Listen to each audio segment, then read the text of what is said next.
Китайская исполнительная комиссия Конгресса США издала отчет о нарушениях прав человека в Восточном Туркестане. Председатели комиссии Джеймс МакГоверн и сенатор Марко Рубио выступили с важным заявлением на пресс-конференции, которая прошла в Конгрессе. В прошлом году власти Китая расширили систему концентрационных лагерей в уйгурском регионе.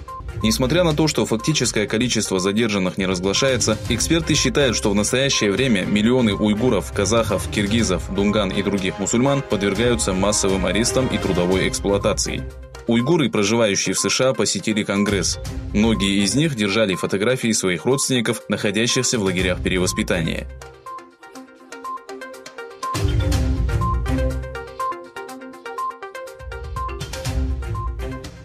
Мурагер Алимоглу и Кастер Мусаханоглу, бежавшие в Казахстан из концентрационных лагерей Восточного Туркестана, в очередной раз были привлечены к суду. Существует вероятность экстрадиции беженцев в Китай. У здания суда Зайсанского района, расположенного на границе с Китаем, собрались граждане, прибывшие из разных регионов Казахстана для того, чтобы поддержать Мурагера и Кастера. Из-за небольшой вместимости здания граждане, желающие поддержать беженцев, не были допущены к суду. Мурагер Алимоглу рассказал, что его держали в концентрационных лагерях. Пробывший в заключении около 5 лет 30-летний Кастер Мусаханоглу заявил, что китайские власти угрожают ему повторным арестом.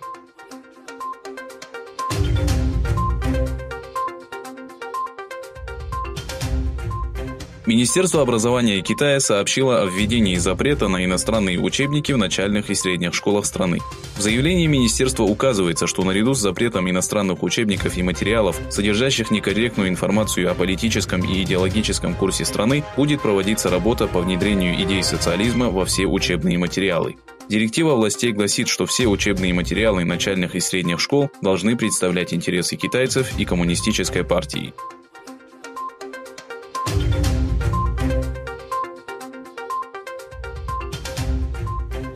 Генеральный секретарь НАТО и президент США разделяют общую точку зрения о большем влиянии Альянса на Ближнем Востоке.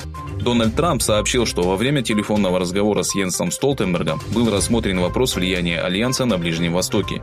Ранее Трамп заявлял, что потребует от Столтенберга большего вмешательства НАТО в ближневосточные процессы. В свою очередь, весь мир обсуждает нападение Ирана на американскую авиабазу Айн-эль-Асад, расположенную в провинции Анбар, и военную базу в Эрбиле.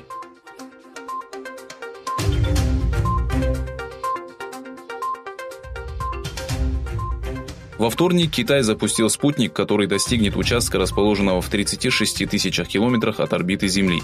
Несмотря на то, что государственные СМИ Китая сообщили, что спутник будет использован для связи и телевидения, аналитики утверждают, что спутник будет служить китайской армии.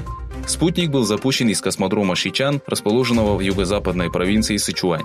Военная разведка США подтвердила, что спутник был успешно выведен на заданную орбиту. По оценкам аналитиков, задачей спутника может стать обнаружение ракет и предупреждение вооруженных сил Китая.